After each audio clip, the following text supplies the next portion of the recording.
es la tarde en el continente americano. Cuando anochece en Europa y amanece en Asia, así cae la tarde en el continente americano y transcurre la noche y el amanecer en el resto del mundo. La tarde. ¿Qué tal? Bienvenidos a la tarde de NTN 24. Gracias, como siempre, por su preferencia, por su compañía, por reportar sintonía a través de las cuentas de Twitter que ustedes ya conocen, @latarde, @NTN24, mi cuenta personal, @Joely Ramírez. Tenemos mucha información, muchos invitados y nos encantaría conocer su opinión o alguna sugerencia para abordar los temas más importantes del día. Vamos a revisar otros temas que hacen parte de la agenda informativa del día. Es noticia un ciudadano colombiano que subió a sitios web pornovideos de partes íntimas de más de 500 mujeres que fueron grabadas en el metro de Madrid. El sujeto que fue arrestado usaba una mochila con un teléfono móvil adosado para registrar las imágenes en los vagones. Este es un informe de Marcelo Moncayo desde la capital española. Adelante. Hola, ¿qué tal? Saludos para ustedes en la tarde. Así es, amigos televidentes. Se trata de un ciudadano colombiano de 52 años que fue capturado infraganti grabando en el metro de Madrid con una mochila que tenía en su interior un teléfono oculto. Serían más de 555 las mujeres víctimas de este supuesto delincuente. En Madrid, la Policía Nacional detuvo al considerado como uno de los mayores depredadores de la intimidad de mujeres. Esta persona practicaba el upskirt, que consiste en grabar videos no autorizados por debajo de las faldas y vestidos de las mujeres, para posteriormente publicarlos en portales pornográficos. El sospechoso fue capturado infraganti en el metro de la ciudad. Esta persona es de origen colombiano, trabajaba y tenía una vida aparentemente normal. Vemos que llevaba el teléfono móvil con cinta aislante para tapar todo lo que pudiera ser visto desde fuera, y desde aquí oculto, ahí cerrado, él grababa constantemente y lo llevaba en esta posición. Desde esta posición, desde abajo, grababa la falda o el vestido desde la parte inferior hacia arriba. El arrestado publicó 283 videos en portales pornográficos que suman millones de visualizaciones, siendo identificadas 555 víctimas, algunas de ellas menores de edad. De los 283 vídeos que él llega a subir a la página de contenido pornográfico, ahí aparecen 555 mujeres diferentes, de entre las cuales hay 29 por el momento identificadas, a las cuales se les ha tomado declaración como denunciante. A él se le imputa un delito contra la intimidad y además un delito de corrupción, abuso y prostitución de menores, dado que algunas de las víctimas eran menores de edad. En el registro de su domicilio, los policías intervinieron varios dispositivos electrónicos que contienen decenas de gigas de videos, material pendiente de análisis y estudio por parte de agentes especializados para precisar el alcance real de esta investigación.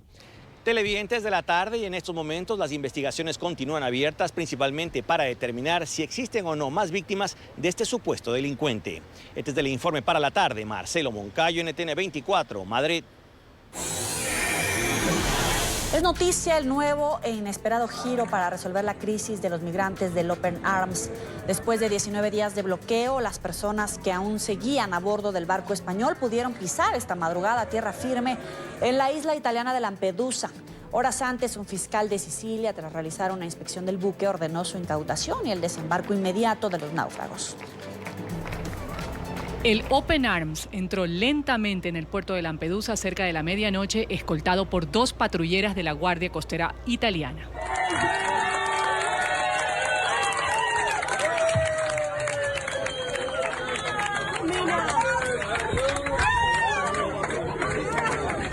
Han sido 19 días en alta mar con momentos críticos y de desesperación que terminaron gracias a la decisión de la Fiscalía siciliana.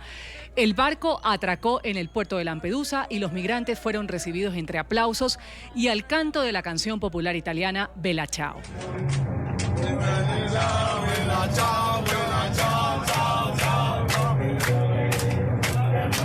Luigi Patronaggio es el fiscal de Sicilia del que depende la isla.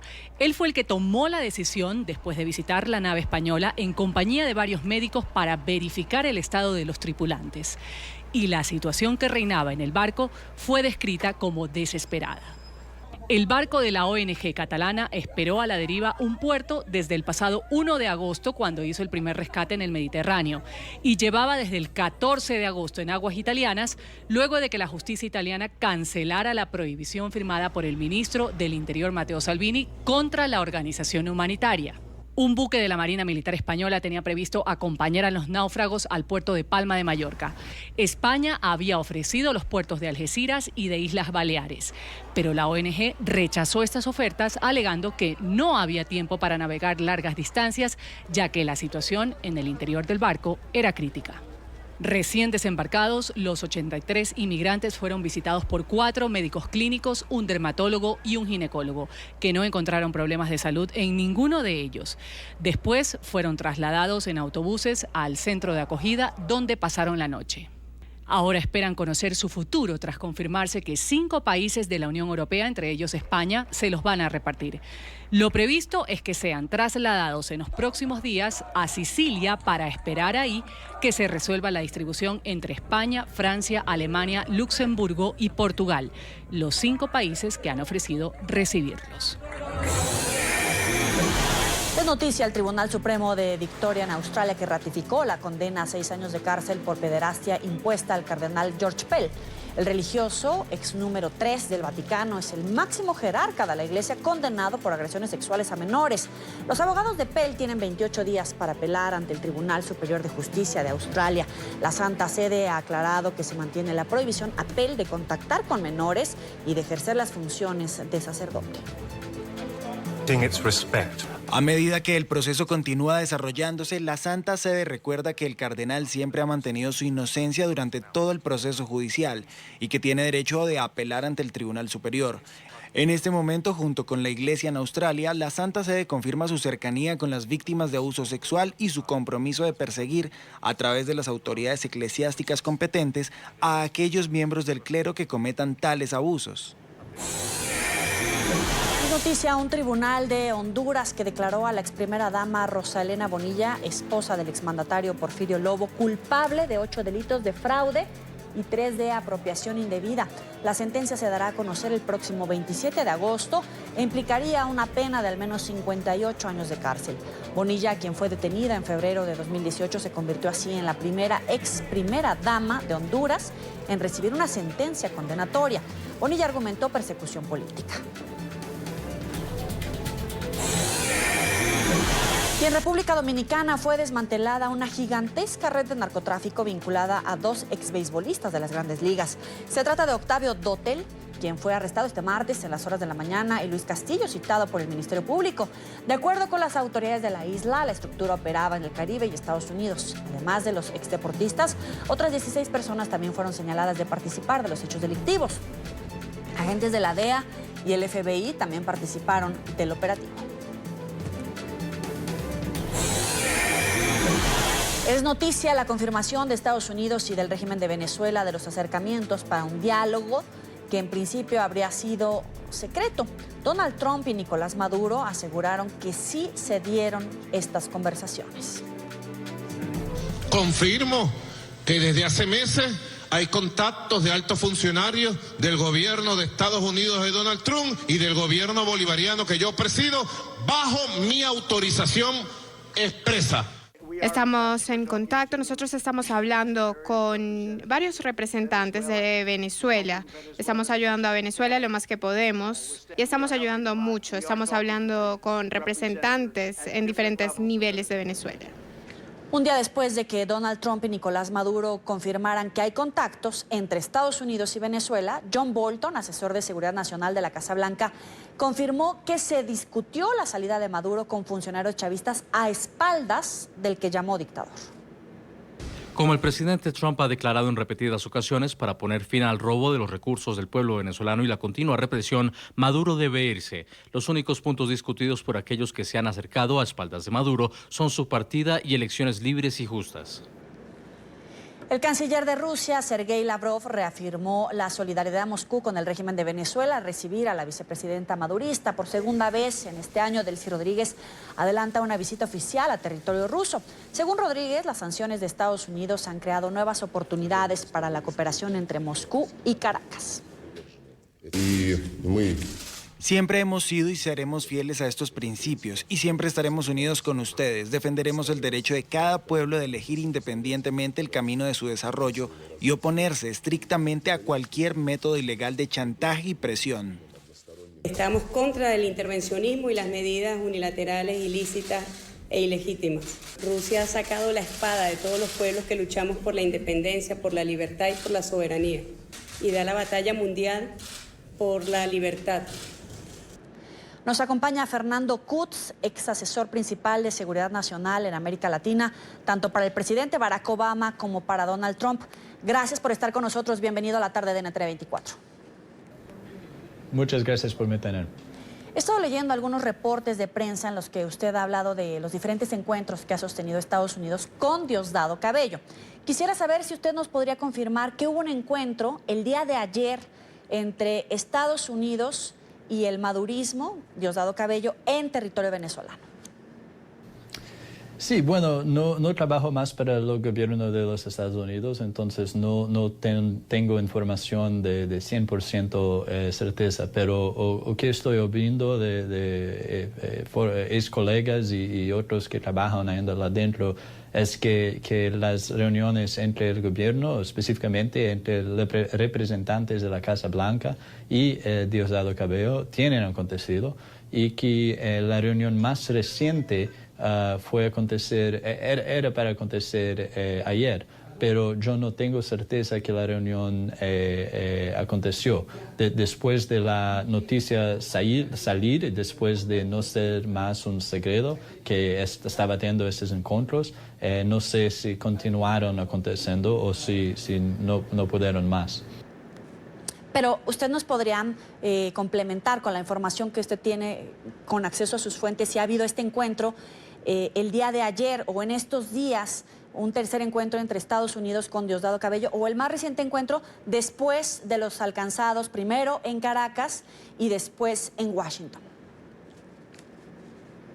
Sí, yo no sé, de nuevo, no sé los detalles específicos, pero yo sé que sí tuve una reunión en Caracas con representantes de la Casa Blanca y me dijeron que también aconteció una reunión en Washington anteriormente con representantes de la Casa Blanca y representantes del gobierno de Maduro, específicamente representantes de Diosdado Cabello. Claro, pero hay mucha confusión porque ayer Donald Trump y después Nicolás Maduro confirmaron estas reuniones, pero el propio Diosdado Cabello decía que él no había tenido sus reuniones. Y Bolton decía que estas reuniones fueron a espaldas de Nicolás Maduro. ¿Entre quiénes habrían sido estas primeras reuniones? La primera en Caracas, la segunda en Washington y esta tercera en territorio venezolano. ¿Con Diosdado Cabello o hay otros personajes con los que se está negociando? Sí, es difícil de saber la verdad. Este es parte del problema. Yo creo que el gobierno de Venezuela, no importa cuál la verdad sea, van a tener que decir que Maduro estaba 100% dentro del juego y estaba haciendo todo ello propio. La verdad es probablemente que Maduro no sabía de todo, pero en el otro lado, la verdad también es probablemente que embajador Bolton no estaba cierto de que Maduro no sabía de nada. Creo que la verdad es algún lugar en el medio termo. Pero podemos confirmar que es con Diosdado Cabello y que entonces en algún momento fueron a espaldas de Nicolás Maduro. Me parece un poco diferente intentar hacer esto de muchas maneras diferentes al mismo tiempo. Una buena negociación es una negociación que va de una persona para otra, con representantes claros de los dos gobiernos. Y me parece que si tenemos muchas personas diferentes hablando con muchas otras personas diferentes, en algún momento ahí complica la situación y ninguén más sabe con quién está representando y quién está solo hablando por sí propio. Entonces, no es imposible, pero no me parece una buena estrategia. Pero hay información de que también había reuniones con Vladimir Padrino, con Néstor Reverol. ¿Podría ser así, que hubiera varios acercamientos con el círculo más cercano de la cúpula madurista? Es una buena pregunta. ¿Cuál es el objetivo de la administración del presidente Trump en este momento? En el pasado, cuando yo estaba en la Casa Blanca, el objetivo de nosotros era restaurar democracia para Venezuela. Era bien claramente nuestro objetivo y la única cosa que nosotros estábamos tentando andar para avanzar. Ahora ya no estás más tan claro que esto es el único objetivo del gobierno de Trump. Me parece que tal vez están mudando los objetivos para asumir que Maduro salir de poder sería suficiente para considerar la situación una victoria para el gobierno de Trump. Entonces, depende de qué fueron los objetivos y depende cuál es el objetivo de las conversas. Pero yo creo que en el momento lo objetivo ultimátum tiene que ser democracia completa en Venezuela. Ahora estamos hablando sobre quiénes están acercándose, pero me gustaría avanzar en las conversaciones hacia sobre qué se está negociando. Los acercamientos con Diosdado Cabello, ¿qué objetivo tendrían? ¿Negociar la salida de Nicolás Maduro o sobre qué se está negociando? Bueno, si el gobierno de Trump estás preparado para negociar solamente la salida de Maduro y si esto es el único objetivo, Diosdado Cabello está en una posición de hacer esto. Él es el director del presidente del Constituent Assembly, ¿sí? Entonces, ello puede tirar Maduro de poder y si quiser votar él propio en poder o votar alguna otra persona en poder. Entonces no es imposible que esto estaba siendo discutido o negociado, pero no creo que sería una solución que los Estados Unidos debería estar avanzando y yo creo que no sería una solución que el pueblo de Venezuela iría a aceptar o ficar contente con. Pero negociar la salida de Maduro con Diosdado Cabello, ¿podría ser que incluso se negociara que Diosdado Cabello es quien puede quedarse en el poder? Sí, exacto. Yo creo que no. Claramente Cabello no es la persona cierta para negociar. Si yo estuviese en la Casa Blanca en el momento, nosotros no estaríamos negociando con Diosdado Cabello. Cabello para mí es muy cerca de ser un terrorista, ¿no? Es una persona que por la propia cuenta del gobierno de los Estados Unidos estás constantemente envolvido en los peores de los peores asuntos en Venezuela. Estás envolvido en abusos de derechos humanos, estás envolvido en corrupción, estás envolvido en todo que es malo. Entonces, tenemos como un gobierno que crear unas líneas rojas claras para decir aquí es una persona que nosotros negociamos y aquí es una persona que no tiene poder, no tiene chance de negociar con el gobierno de los Estados Unidos.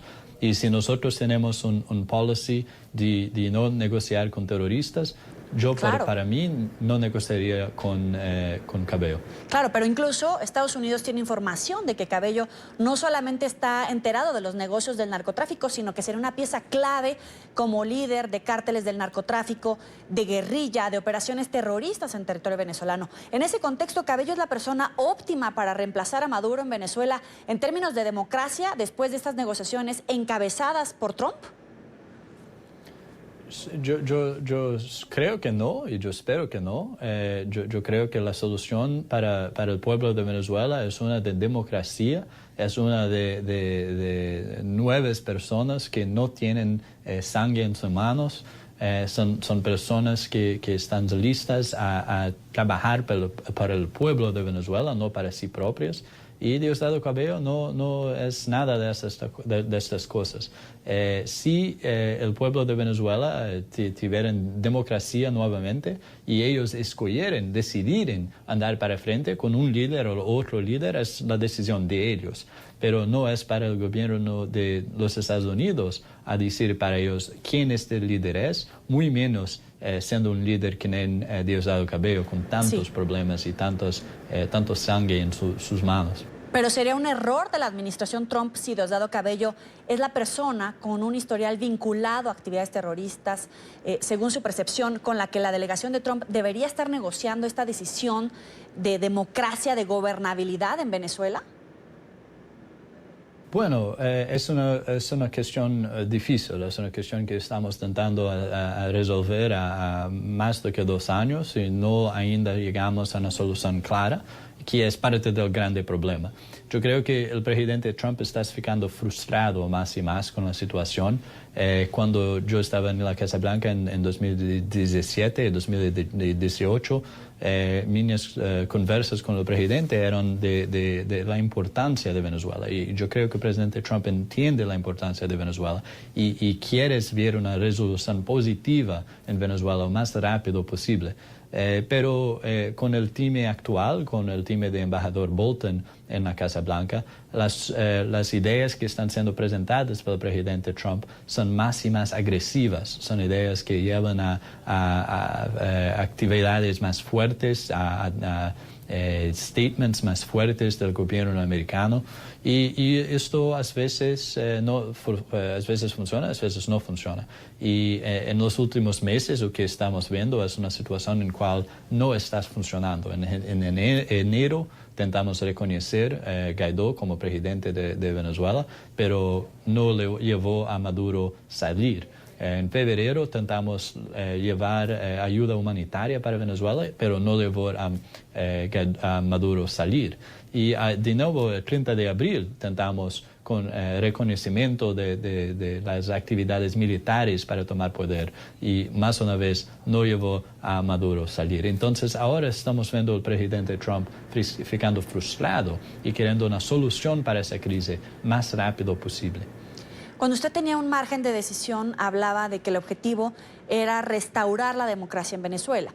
Y dice que ahora ya no es el único objetivo. ¿Qué sucedió para que la administración Trump fuera más allá de provocar, de fomentar una realización de elecciones democráticas en territorio venezolano, a hacer movimientos estratégicos, incluso hablar de una intervención militar en territorio venezolano para lograr la salida de Nicolás Maduro? Creo que sí, creo que parte del problema que está llevando nosotros a donde estamos es el facto de otras estrategias y otros atentados no tienen dado solución suficiente. Entonces, cuando tienta algo y cuando tienta otra cosa y otra cosa y otra cosa y nada funciona de manera que estás queriendo, a veces personas comienzan a hacer decisiones que yo creo que tal vez no sean las mejores, pero es yendo un poco en el desespero de querer una solución que funcione. Entonces, si el objetivo antiguo era restaurar democracia sin Maduro, tal vez si no funcionar, ellos comienzan a mudar el objetivo y hacer el objetivo ficar más fácil de funcionar. Y tal vez esto es que estamos viendo. Pero siguiendo con este orden de ideas, ¿usted percibe o puede deducir que se está dejando a Juan Guaidó, al presidente interino de Venezuela, al margen de esta negociación que se está adelantando entre Estados Unidos y Diosdado Cabello? Bueno, yo creo que sí, creo que Guaidó está cierto en sus actividades. Guaidó está intentando el máximo posible representar el pueblo de Venezuela, representar una coalición grande no solamente de venezolanos, pero también de países internacionales que están lo apoyando y que muchos tienen opiniones diferentes de cómo ellos debería estar haciendo su trabajo. Es una posición muy difícil para una persona muy joven, pero yo creo que ellos están haciendo su trabajo muy, muy bien, ¿no? Es difícil negociar con Maduro. Maduro, claro, para él continuar la situación es una victoria. El status quo, como nosotros llamamos, es una victoria. Entonces, tiene que negociar, pero tiene que negociar sabiendo que tiene que tener una resolución en una cierta data, si no, la negociación continuará para siempre y Maduro, para él, está victorioso. Pero entonces, ¿cómo evalúa los acercamientos que adelanta Juan Guaidó con representantes de Maduro, con la mediación de Noruega, en la que no participa Estados Unidos y tampoco toda la oposición venezolana lo respalda. Yo creo que no. Yo creo que no tiene muchas avenidas en cual nosotros vamos a ver una solución militar a esta crisis. Creo que últimamente la crisis tendrá que ser resolvida por diálogo. Y si los Estados Unidos continuar siendo agresivo y continuar siendo desnecesariamente agresivo y desnecesariamente hablando sobre las crisis y las intervenciones militares, vamos a acabar distanciando nuestros aliados, distanciando nosotros de personas que están intentando ayudar a Guaidó y otros, y acabar, creo que botando la crisis entera de Venezuela en un problema muy más serio de lo que necesita. Entonces, yo creo que no, la solución no va a ser militar, y yo creo que los Estados Unidos deberían parar de hablar tanto de la opción militar, porque no pienso que es una opción muy realística. Pero estas ideas de Bolton, que cada vez son más agresivas, en las que hablaba de las negociaciones que se hacen de manera alterna, se está llegando a la coyuntura de que Nicolás Maduro tiene que salir por la fuerza con una intervención militar liderada por Estados Unidos. Yo le pregunto, ¿es el único camino? Sí, claro. Las sanciones fueron creadas de una manera de propósito para podemos votar las sanciones y tirar las sanciones. Ellos existen para ser reaccionarias, ¿no? Entonces, si Maduro está haciendo una cosa negativa, nosotros aumentamos la presión con más sanciones. Pero si Maduro comenzara a hacer cosas que nosotros juzgamos como positivas, y de ahí nosotros comenzamos a disminuir las sanciones. Es exactamente el propósito de ellas. Después de la Operación Libertad del 30 de abril se ha hablado mucho de la depuración que está haciendo Nicolás Maduro en las filas de la cúpula del gobierno, pero sobre todo en la cúpula del ejército. ¿Usted podría afirmar que de todas formas Maduro tiene un traidor en el gobierno que no ha sido detectado y que puede ser el que le dé un golpe final para sacarlo del poder? Yo no sé de esto, pero yo no dudo ni un poco de que tiene muchas personas dentro del gobierno de Maduro que no necesariamente gustan de Maduro, no creen que Maduro es el futuro de su país. Muchas personas que saben que el pueblo de Venezuela no gusta de Maduro y no está más con él. Yo creo que tiene muchas personas que saben que no es en su interés estar en el lado de Maduro, que últimamente la historia van a juzgar las personas que por sus acciones hoy, y las personas que estaban del lado de Maduro y representando a Maduro y apoyando a Maduro no van a tener un lugar muy bueno en los libros de historia en el futuro.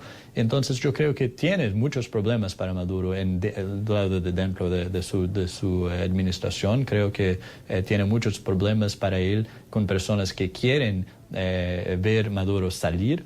Pero sí, cómo esto va a ser resolvido de una manera o de otra, yo no sé hoy. Pero los venezolanos siguen padeciendo esta crisis. ¿Falta mucho para concretar esta transición pacífica en Venezuela? Puede ser que no, espero que no. Yo creo que el pueblo de Venezuela claramente no quiere que falte mucho. Tiene muchas cosas ahí por la frente para ellos, muchos problemas para ellos, muchas muertes, muchas faltas de todo, de comida, de medicina, de muchas cosas. Entonces, pero el pueblo de Venezuela, yo creo que, yo espero que no hace mucho tiempo. Pero la verdad es que Maduro ainda está en poder, Maduro ainda controla los militares. Entonces, si ellos quisieran y si extender la crisis y si los militares quisieran mantener él en poder, unfortunately, las cosas pueden continuar por un poco más tiempo de lo que sería lo ideal para todos involucrados. Le agradezco a Fernando Kutz, ex asesor principal de Seguridad Nacional en América Latina, tanto para el presidente Barack Obama como para Donald Trump. Gracias por estos minutos para la tarde de NTN 24. Muchas gracias por me tener. Hasta luego. Vamos a la primera pausa. La administración de Donald Trump presentó hoy nuevas normas que permitirían a las autoridades detener a las familias de inmigrantes indocumentados por tiempo indefinido mientras los jueces consideran si otorgarles asilo en la Unión Americana. La nueva normativa reemplazará al llamado Acuerdo Flores de 1997 que limitaba a 20 días el plazo que la Guardia Fronteriza tenía para detener a los menores inmigrantes sin documentos. Donald Trump persiste en su política de tolerancia cero. El mandatario estadounidense anunció nuevas medidas que permitirán a las autoridades fronterizas mantener detenidos por el tiempo que consideren, meses e incluso años, a familias y menores inmigrantes que intenten cruzar a Estados Unidos y soliciten asilo. Esto hasta tanto se confirme su cita ante un juez que decidirá sobre su caso. La norma, que podría ser debatida en las Cortes y generará una nueva batalla legal, pondría fin al conocido como Acuerdo Flores, firmado en 1997 bajo la presidencia de Bill Clinton, y que contemplaba que estos grupos no podían permanecer encerrados por un plazo mayor a 20 días, y además les otorgaba cuidados especiales mientras se encontraban bajo custodia policial. De acuerdo con la administración republicana, el pacto había propiciado un incremento de la inmigración irregular, pues alentaba a las personas a llevar niños con ellos a la Unión Americana para que fueran liberados mientras se evaluaban sus peticiones. El secretario interino del Departamento de Seguridad Nacional hizo el anuncio. La nueva norma protegerá a los niños reduciendo los incentivos para que los adultos, incluidos los traficantes de personas, exploten a los menores en el peligroso viaje hacia nuestra frontera, utilizándolos para vencer al sistema y ser liberados en los Estados Unidos. Ningún niño debe ser un peón en un plan para manipular nuestro sistema de inmigración, por lo que la nueva norma elimina el incentivo de explotar a los niños como un billete gratis o, como me dijo un caballero en Guatemala, un pasaporte para la migración a los Estados Unidos. La medida entraría en vigor en 60 días. Desde su llegada a la Casa Blanca, Trump había expresado abiertamente su rechazo al Acuerdo Flores, que era uno de sus principales obstáculos en su intento por negar asilo en la frontera y acelerar las deportaciones.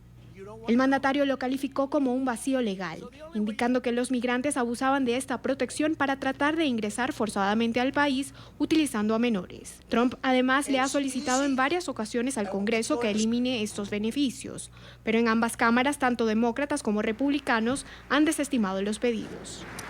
La decisión reactiva las voces de protesta contra la Casa Blanca. Activistas se congregaron en un centro de detención de indocumentados. NTN 24 está en el lugar de la noticia con Alejandro Rincón. Muy buenas tardes, adelante. Hola, buenas tardes. Hasta la fecha, un principal obstáculo legal impedía a la administración Trump ejercer su mano dura en política migratoria, su estrategia denominada de tolerancia cero contra las personas sin papeles, específicamente el Acuerdo Flores y la ley TVPRA de 2008 sobre tráfico humano, que forzaba al gobierno de los Estados Unidos no solo a dar este tiempo de 20 días de detención de menores que buscaban asilo, sino también obligaba al gobierno de los Estados Unidos a dar condiciones básicas sanitarias e incluso de atención básica como alimentación a quienes estuvieran bajo su custodia. Justo como la administración Trump no tiene el respaldo del Congreso, pues ahora ha tomado esta acción unilateral y anuncia su determinación de poner fin a este Acuerdo Flores, una decisión que sorprende y genera indignación en organizaciones defensoras de los inmigrantes a través de los Estados Unidos. A continuación, la forma como reciben estas entidades defensoras de los inmigrantes en la decisión de la Casa Blanca. Todo tipo de acción que toma su gobierno, todo tipo de retórica racista, ¿no?, en culpabilizar a los inmigrantes por el desempleo, por la falta de trabajo, porque se convierten, digamos, en un burden, ¿no?, en una carga para la economía. Es un discurso de derecha populista que no lo ha inventado Trump, ¿no? Ha sido usado en distintos gobiernos de derecha, fue usado en la época del nazismo, ha sido usado por los gobiernos fascistas, ¿no? Y es una forma de ellos de levantar, ¿no?, el racismo y la supremacía blanca y los grupos de supremacía blanca, haciendo que los inmigrantes no se conviertan en un blanco. Justo cuando trascendía la información sobre esta nueva decisión en política migratoria de la administración Trump, organizaciones pro-inmigrantes se encontraban en el centro de detención de indocumentados de Elizabeth en Nueva Jersey, adelantando una acción de protesta. Un centro que también fue visitado hoy por un grupo de congresistas de los Estados Unidos con el objetivo de monitorear la situación de quienes están allí retenidos, cerca de 300 personas sin papeles. Hablamos con un integrante de la bancada hispana de la Cámara de Representantes de la Unión Americana, quien tuvo el siguiente comentario sobre esta acción de la administración Trump. Bueno, eso es infrahumano, va en contra de los valores de nuestra nación, de la familia, de mantener una familia junta. Una familia junta, naturalmente, es más fuerte que una familia dividida, separada. Una nación que separa familias también es más débil. Se prevé que la administración Trump en el transcurso de esta semana publique en el registro federal su decisión o versión definitiva a propósito de no seguir el Acuerdo Flores. Posteriormente vendrá un periodo de comentarios públicos de 60 días para que al término de este tiempo entre definitivamente en vigor esta nueva decisión de la Casa Blanca. Es todo lo que tenemos para ustedes por ahora. Continúen con más en la tarde. Gracias por seguir con nosotros. En la tarde de NTN 24 avanzamos con otras informaciones. Brasil prohibió el ingreso a su territorio de funcionarios del régimen de Venezuela. Los ministerios de Justicia y de Asuntos Exteriores emitieron una orden en la que vetan a los dirigentes maduristas por considerar que sus actos contradicen los objetivos principales de la Constitución brasileña. El texto subraya que han violado la democracia, la dignidad de la persona humana y la prevalencia de los derechos humanos. La medida del Ejecutivo brasileño entra en vigor este martes. Los nombres de las personas que no podrán ingresar a territorio brasileño serán incluidos en una lista detallada que prepara la Cancillería del gigante latinoamericano. En esta parte del programa nos acompaña María Teresa Velandria, embajadora del presidente interino de Venezuela, Juan Guaidó, en Brasil. Gracias, embajadora, por estos minutos para la tarde. Buenas tardes, ¿cómo estás? Un placer estar en tu programa. Gracias. Quisiera comenzar por saber de qué número estamos hablando y de quiénes son las figuras clave del madurismo que no podrían entrar a territorio brasileño. Mira, en primer lugar, el número supera las 100 personas. Y en segundo lugar, las autoridades brasileñas deben cumplir con el procedimiento interno y con la legislación interna para saber si se publican o no los nombres. Hasta ahora, el resto de los países que ha adoptado medidas similares como Chile, Argentina y Colombia no han hecho públicas las listas. El único país que hasta ahora publica con nombres, identidad, sexo, edad y documento de identificación es el Departamento del Tesoro de los Estados Unidos, la lista OFAC, mientras que el resto de los países pues mantienen los listados sin que se hagan públicos, y yo creo que eso es para preservar la privacidad por una parte de las personas que están involucradas, a pesar de que todos sabemos de quiénes se tratan, y por otro lado para cumplir con los propios procedimientos internos en materia de migración. Pero ¿cuál es el objetivo? Es decir, ustedes anuncian que se va a sancionar con el impedimento de la entrada a Brasil, pero el hecho de que no se notifique el nombre de estas personas, ¿a qué expone a estas personas que podrían estar en este listado? ¿A que lleguen y no les permitan entrar? ¿O si están sujetos a alguna investigación que los pudieran detener? O no sé si nos podría explicar en qué consiste entonces. No, fíjate, las sanciones son las que establece el gobierno de los Estados Unidos. Esto es un tipo de presión que está inscrita además dentro de lo que han sido los acuerdos del Grupo de Lima, y no busca sino impedir que los funcionarios del régimen puedan visitar libremente los territorios en los cuales no son bienvenidos. Y no son bienvenidos porque están incursos o en violación de derechos humanos, violación del derecho internacional humanitario, o en actos que atentan contra el libre ejercicio de la democracia. Y si tú lees la resolución emitida por el Ministerio de Relaciones Exteriores de Brasil y el Ministerio de Justicia, habla no solamente de que son personas que están incursas en la violación de estos delitos que hemos mencionado, sino que atentan contra los principios y valores esenciales de la democracia y de la Constitución de Brasil. De manera que es una sanción que impide que ellos puedan ingresar a Brasil por alguna de los aeropuertos e incluso por la vía terrestre, porque esta resolución es comunicada a la Policía Federal, quien tiene en Brasil el control migratorio. ¿Qué tanta importancia tiene para la cúpula madurista el poder asistir, pero no ser bien recibido en territorio brasileño? Bueno, no debemos olvidar que los dos países fronterizos de manera terrestre son Colombia y Brasil, y ya Colombia había tomado una medida similar, han devuelto personas, les han impedido su ingreso y las han mantenido retenidas en el aeropuerto hasta que puedan seguir rumbo a otro país. De manera que es importante porque son los dos países de frontera terrestre en el cual ellos podrían desplazarse hacia otros países, por ejemplo, que consideren aliados como Bolivia, digamos, en el sector occidental del continente y como Uruguay en el sector oriental. De manera que queda restringida su movilidad para que no puedan visitar Brasil, ya que se encuentran, de acuerdo a lo previsto por las autoridades brasileñas, en personas que no son bienvenidas porque están violando la Constitución brasileña, los valores y principios esenciales de la democracia, y además detentan cargos en el régimen de Venezuela que, como todos sabemos, no es reconocido por el gobierno legítimo del presidente Jair Bolsonaro.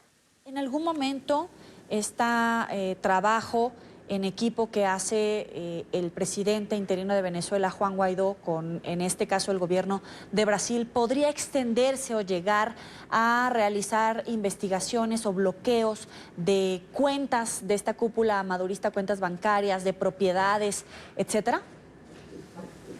Mira, a diferencia de la legislación norteamericana, donde la Oficina del Tesoro y otras tienen una facultad directa de colocar en las listas y de congelar activos de manera inmediata, la legislación latinoamericana es totalmente diferente. Nosotros nos regimos no por el derecho anglosajón, sino por el derecho derivado del derecho latino. De manera que para que eso ocurra tiene que haber un procedimiento judicial previo. Aquí en Brasil, por ejemplo, la Unidad de Inteligencia Financiera, que acaba de cambiar su nombre, no puede investigar las cuentas de ninguna persona salvo que medie un proceso judicial. Es decir, que hay una diferencia entre lo que ocurre en Estados Unidos y Europa y el resto de América. Sin embargo, yo quiero destacar que en la última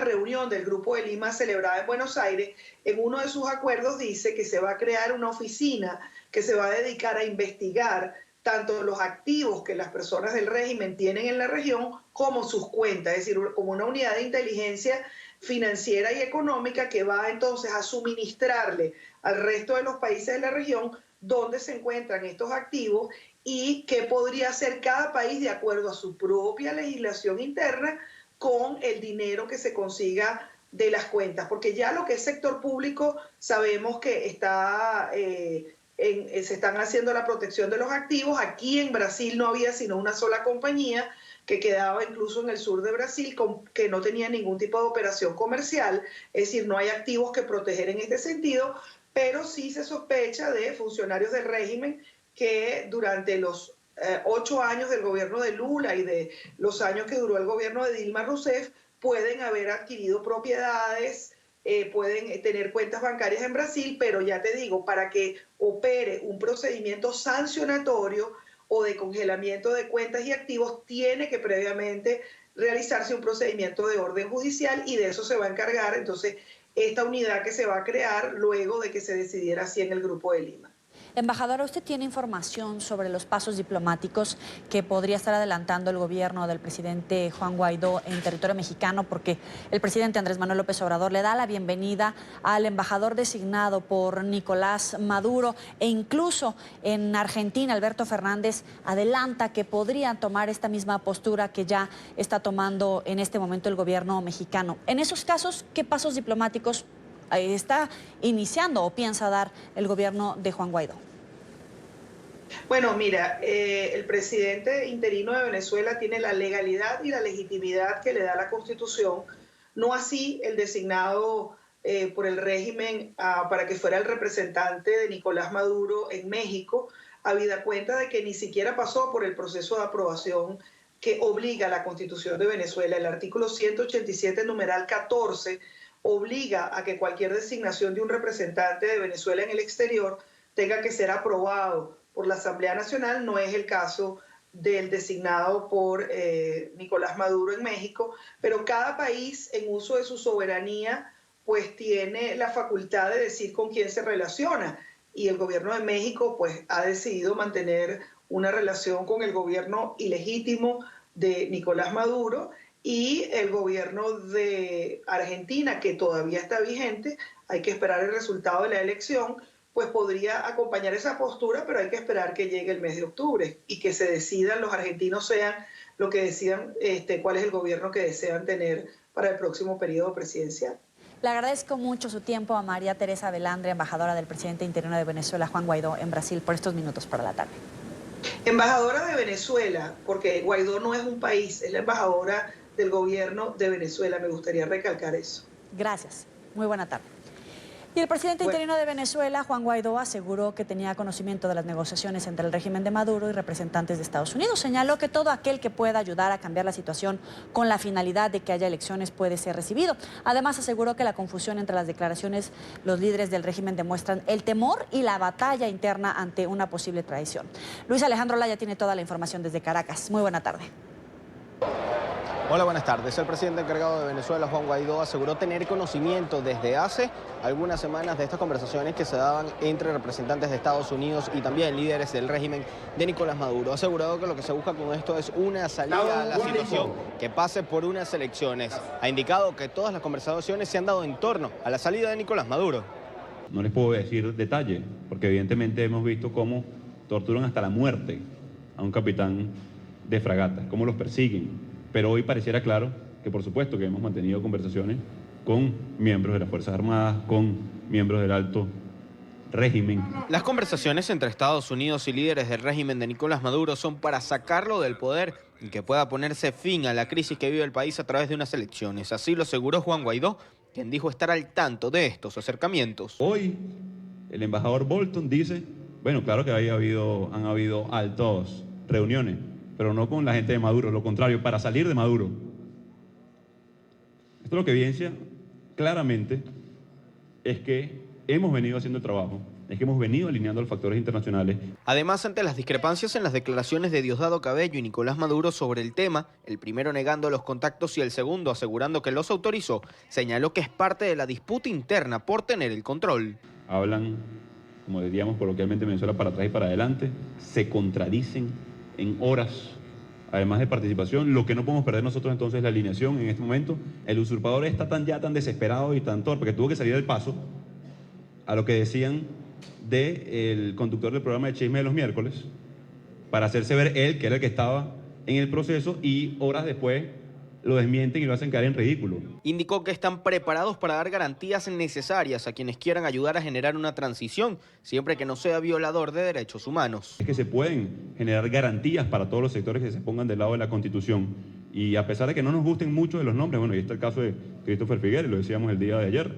Ahí está el caso del levantamiento de sanciones a los que colaboren y participen para generar garantías de una transición y una estabilización en Venezuela. Asimismo, señalado que aunque se lleven a cabo estas conversaciones, no se ha dejado de ejercer presión por ninguno de los otros mecanismos, entre ellos sanciones, reuniones con el grupo de contacto y también la mesa de diálogo. Ha señalado que cada una de las opciones que se den para poder salir de la situación que vive Venezuela serán trabajadas. Desde Caracas, Venezuela, para la tarde de NTN 24, Luis Alejandro Laya. Gracias, Luis. A esta hora saludamos a Ramón Muchacho, abogado y político venezolano, exalcalde del municipio de Chacao.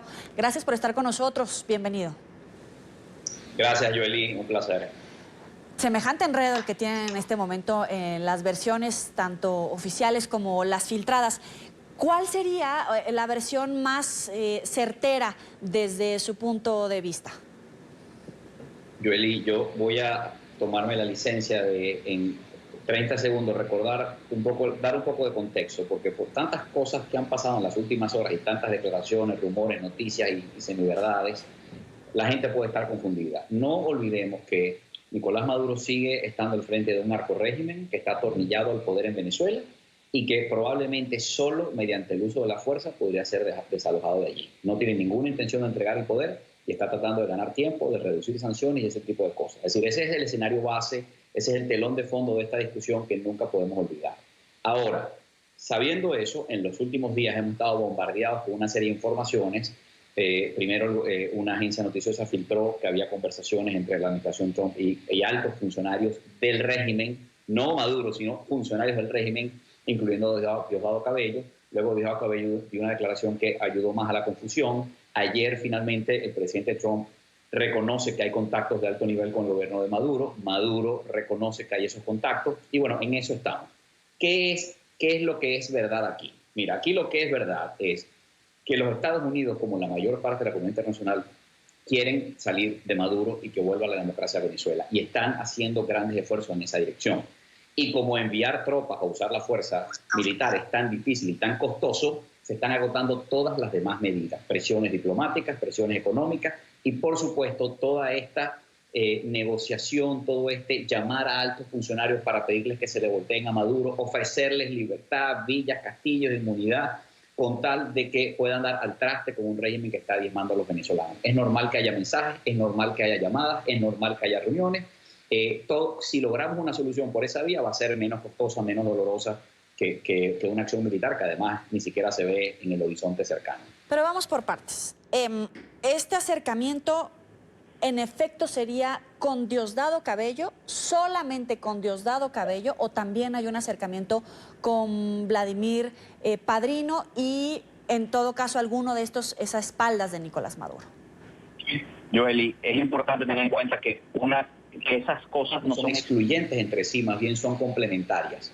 Es decir, perfectamente puede y debe haber un canal de comunicación con Diosdado Cabello, que es un actor clave en esta crisis, otro con Vladimir Padrino y otro con el gobierno de Nicolás Maduro, con el propio Nicolás Maduro. Puede haber varios, te repito, no son excluyentes, más bien son complementarios.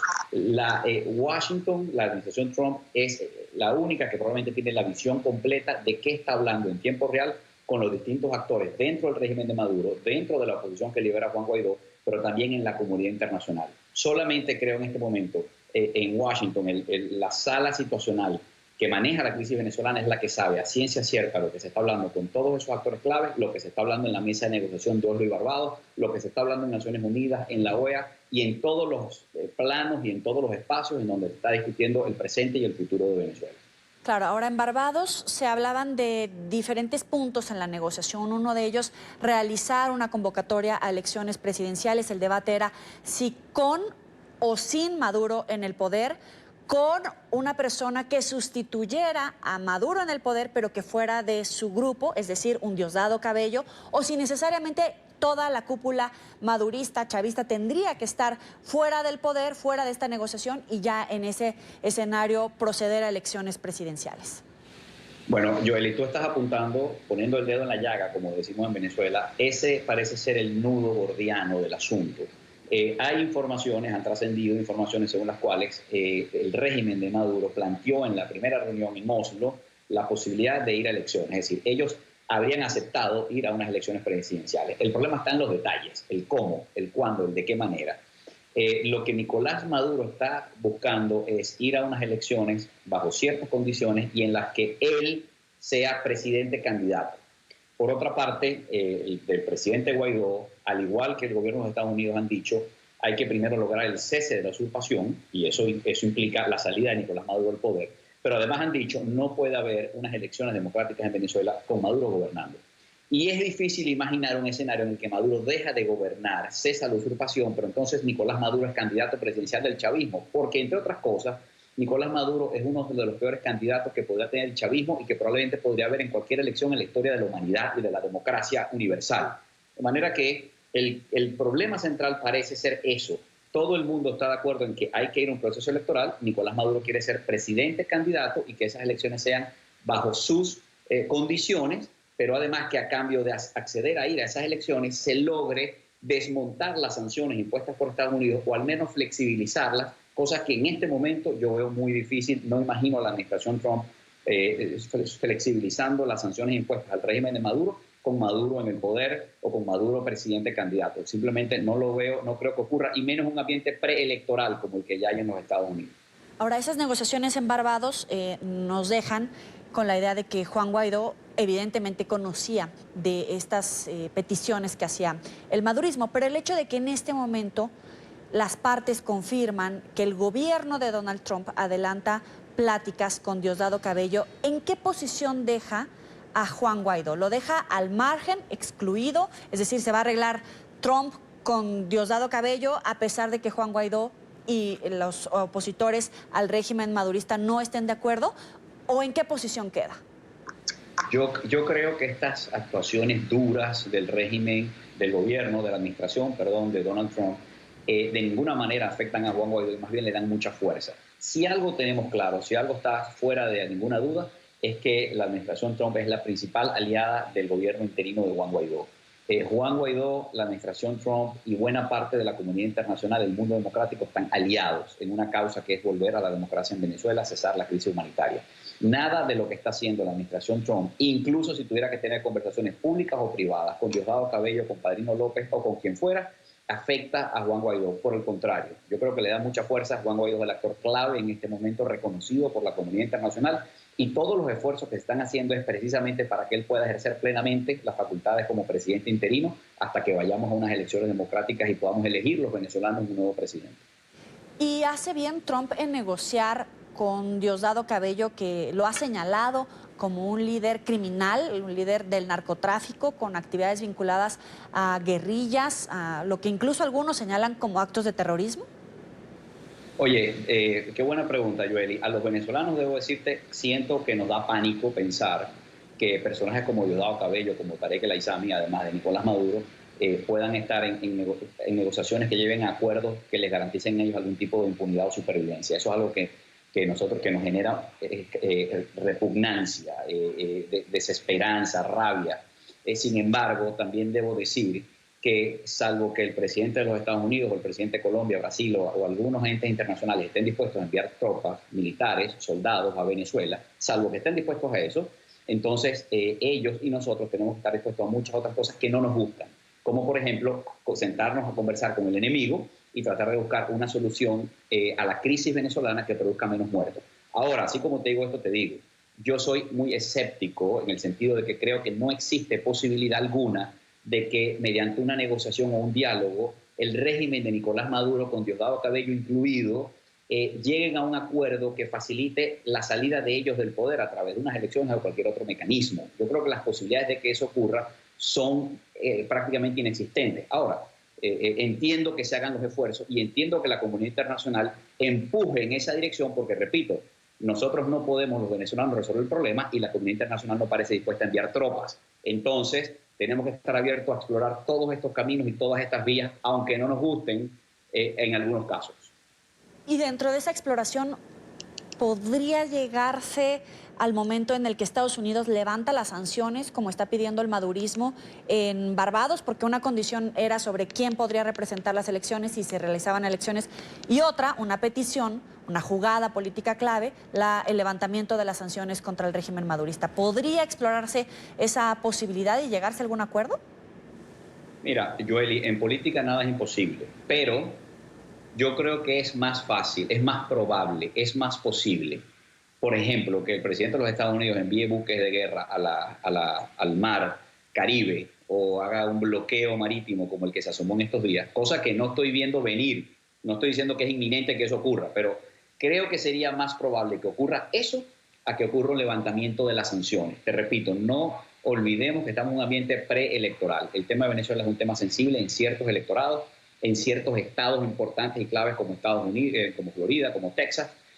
No creo, va a ser muy costoso para Donald Trump, presidente candidato, aflojar su mano dura y su estancia frente al régimen de Maduro. Te repito, más probable es que endurezca y que veamos cosas mucho más fuertes que las sanciones que hemos visto hasta ahora antes de que desescalar las sanciones. Creo que la única forma de eliminar las sanciones es que cese la usurpación, es que Nicolás Maduro entregue el poder, y eso sería una victoria contundente para la política exterior de los Estados Unidos, pero sobre todo sería una gran alegría para los venezolanos que recuperamos la democracia y podemos comenzar a detener la tragedia humanitaria que está arrasando con nuestro país.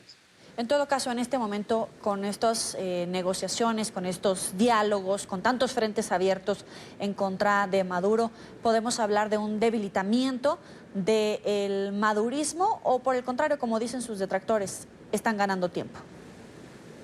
Fíjate, ganando tiempo siempre. Nicolás Maduro está en este momento procurando, por cierto, en esos contactos que hay con la administración Trump, está procurando una reunión con el presidente de los Estados Unidos. Quiere ofrecerle cosas, quiere ofrecer, por ejemplo, inversiones petroleras a las empresas americanas, que vuelvan las empresas americanas petroleras que se fueron. Recordemos que todas se fueron, quedó solamente Chevron, pero que regresen y puedan regresar al negocio petrolero con mejores condiciones. Es algunas de las cosas que Nicolás Maduro está dispuesto a ofrecer. Está dispuesto a ofrecer de todo, con tal de permanecer en el poder o por lo menos ganar tiempo, pasar 6 meses, 1 año en conversaciones y en negociaciones. Pero tú me preguntas si el régimen está más duro o está más débil. Fíjate, el régimen de Nicolás Maduro está muy duro y muy atornillado en el poder. A mí no me gusta darlo por muerto, ni por vencido, ni por derrotado. No estoy de acuerdo con quienes dicen que Maduro está preparando las maletas o viendo si se va para Cuba o para Corea del Norte. No, no lo podemos subestimar, lo hemos subestimado demasiado. Es un régimen que se mantiene por el poder por el uso de las armas y masacra a un pueblo. Entonces, está atornillado en el poder. Ahora, lo cierto es que hay una ofensiva gigantesca en contra de ese régimen, una ofensiva internacional, una ofensiva diplomática, pero además adentro le está rugiendo en la cueva el propio Juan Guaidó. Yo quiero hacer notar aquí, para tu audiencia internacional, Joely, Juan Guaidó lo que ha hecho en los últimos días es aumentar el volumen de su discurso. Ha sido mucho más aguerrido, mucho más contundente, incluso se ha burlado públicamente, ha sido ofensivo hacia el usurpador Nicolás Maduro. Y eso es muy peligroso para un dictador como Maduro, porque cuando se pierde el miedo frente a quien gobierna en base al miedo, se puede erosionar su poder. Entonces Juan Guaidó está subiendo el tono, los Estados Unidos están subiendo el tono, la comunidad internacional está haciendo mucha presión y además se está generando un ambiente de duda dentro del régimen, en el sentido de que nadie tiene plena certeza de que no haya otro muy cercano a él negociando con alguien para salvar su pellejo. Ya. Le agradezco a Ramón Muchacho, abogado y político venezolano, exalcalde del municipio de Chacao, por estos minutos para la tarde. Gracias, Joely. Hasta luego. Vamos a una pausa, pero los invito, como siempre, a que se suscriban a nuestro canal en YouTube, NTN24. Allí podrán encontrar todo el contenido multimedia, nuestras entrevistas, reportajes y la señal en vivo. Recuerden conectarse www.youtube.com/NTN24. Ya volvemos. Gracias por seguir con nosotros. Vamos ahora a México, donde el gobierno dice que no dialoga con grupos irregulares. El presidente Andrés Manuel López Obrador contradijo las declaraciones de su propia secretaria de Gobernación. Explicó que dichas versiones se dieron producto de un lamentable malentendido, luego de que Olga Sánchez Cordero expresó la voluntad de diálogo con organizaciones de autodefensa para, según ella, alcanzar la pacificación de algunas zonas del país, el desarme de esas organizaciones y de quienes las integran, para beneficio, según ella, de sus comunidades y municipios. Estamos dialogando con muchos grupos y de verdad, nos han manifestado ya que no quieren seguir en esta violencia, que ellos quieren deponer las armas y quieren caminar hacia la paz. Para hablar de estas declaraciones nos acompaña Julio Salazar, abogado senior de México Unido contra la Delincuencia. Gracias por estar con nosotros. Bienvenido. Hola, ¿qué tal? Muchas gracias por el espacio. Para empezar, ¿qué significa, qué peso tiene que el presidente en cierta manera desdiga lo que anunciaba la secretaria de Gobernación cuando da pormenores incluso de estos acercamientos? Aquí puede indicar un poco de problema de comunicación entre el mismo gobierno federal. Sin embargo, hay que aplaudir que estos intentos de acercamiento a estos grupos de autodefensa, dado que algo que urge al país es que se depongan las armas y que se cambie el enfoque que tiene la política prohibicionista de las drogas. No podemos continuar en una guerra. Abogado, ¿en qué zonas siguen operando las autodefensas? Porque hay reportes de prensa que hablan de que operan en más de la mitad del territorio mexicano. En realidad las autodefensas sí han aparecido en diferentes estados del país. Este dato de que operan en más de la mitad no lo podemos asegurar. En realidad el foco de información sobre estas autodefensas ha disminuido y pues esto tiene que ver con un tema de no evidenciar la situación de conflicto que existe en el país. Y ¿qué viabilidad observan ustedes en México Unidos contra la Delincuencia de que exista un margen de acercamiento, de negociación entre el gobierno del presidente López Obrador, los gobiernos estatales, con grupos al margen, grupos del crimen organizado, grupos de autodefensas? Habría que distinguirlos. eventualmente lo que es un hecho es que se tiene que cambiar esta política que ha buscado la confrontación, que ha buscado la guerra y la persecución. Lamentablemente, este tipo de política de drogas que hemos seguido, esta guerra contra las drogas, esto es lo que ha generado mayor violencia, un crecimiento de muchos más grupos de delincuencia organizada, y dado que ha abandonado a la población en la atención de delitos que realmente afectan directamente en sus vidas, es que pues, el hartazgo los llevó a generar este tipo de grupos. Creo que es un tema bastante delicado que se tiene realmente que atender con mucha seriedad. No podemos, por un lado, permitir el fortalecimiento de estos grupos de delincuencia organizada, por lo cual, de nueva cuenta, tenemos que cambiar el foco que tenemos hacia esta política de guerra y pues buscar el escenario en el cual no sea necesario la existencia de estos grupos de autodefensa. Cambiar una política de guerra puede interpretarse también como negociar con grupos al margen de la ley. ¿Es así? ¿Se puede? Bueno, en principio lo que nosotros, lo que sí buscamos, lo que sí tendríamos que señalar es que tendría que haber una regulación específica dependiendo de los tipos de sustancia. No debería haber una persecución de las personas que son consumidoras de sustancias y no debería haber una militarización del país, porque esto, desde 2006, que en el caso de México comenzamos con esta política de guerra contra el narcotráfico, contra la delincuencia, solamente ha generado un mayor crecimiento de estos grupos armados, un crecimiento en la violencia y un crecimiento en la comisión de otro tipo de delitos. Todos los esfuerzos están dirigidos hacia la persecución de las drogas, pero no a la atención de delitos que afectan a la población. Con esto no me parece que sea necesario una cuestión de negociación. Lo que es necesario es cambiar el enfoque, dirigirnos hacia lo que sí está afectando a la población y no a la prohibición de sustancias, porque el efecto ha sido la persecución de los consumidores, no así de los grupos organizados. El hecho de que existan grupos de autodefensa, ¿de qué fortaleza del Estado nos habla en este momento en México?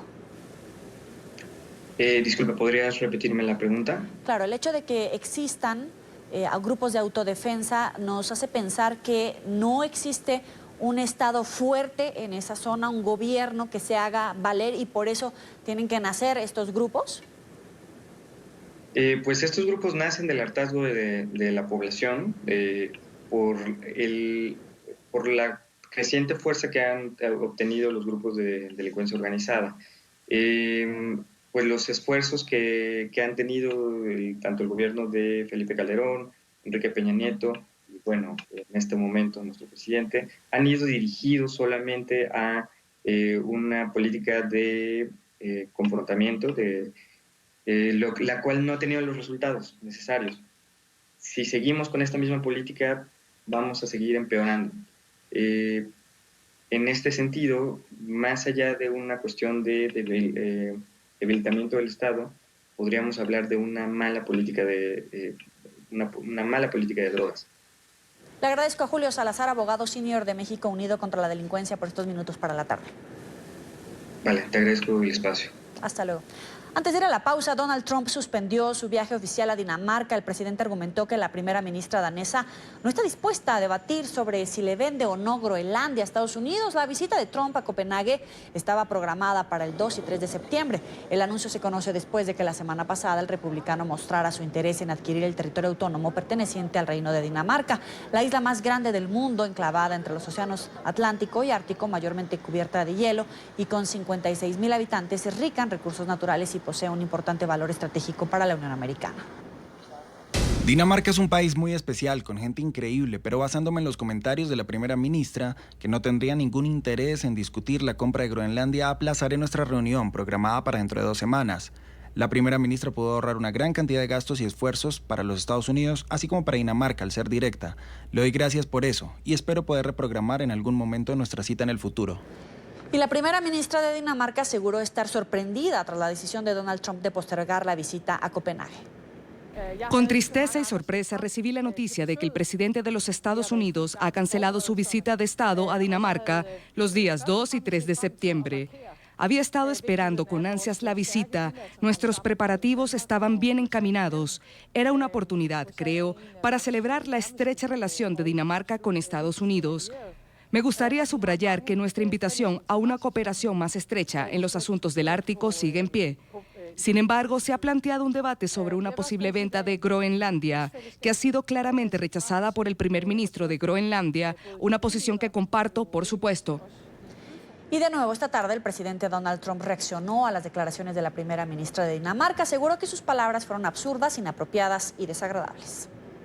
Ella no me está hablando a mí, ella le está hablando a los Estados Unidos de América y no puedes hablarle así a los Estados Unidos. No es la forma de hacerlo, creo que es lamentable, creo que nunca debió haber sido de esa forma, es por eso que pienso que es muy desagradable de su parte. No creo que sea una buena persona al decirlo, es algo lamentable, es algo que es inapropiado y es algo realmente absurdo para nosotros. Vamos a una pausa en la... Llegamos al final de la tarde. Nos puede seguir en las cuentas de Twitter y de Instagram. Las tienen en su pantalla. Los invito a que se queden con nosotros. Ya está Jefferson Beltrán listo para presentar el programa a la noche. E inmediatamente después los espero en el informativo de NTN 24. Por ahora, pásela.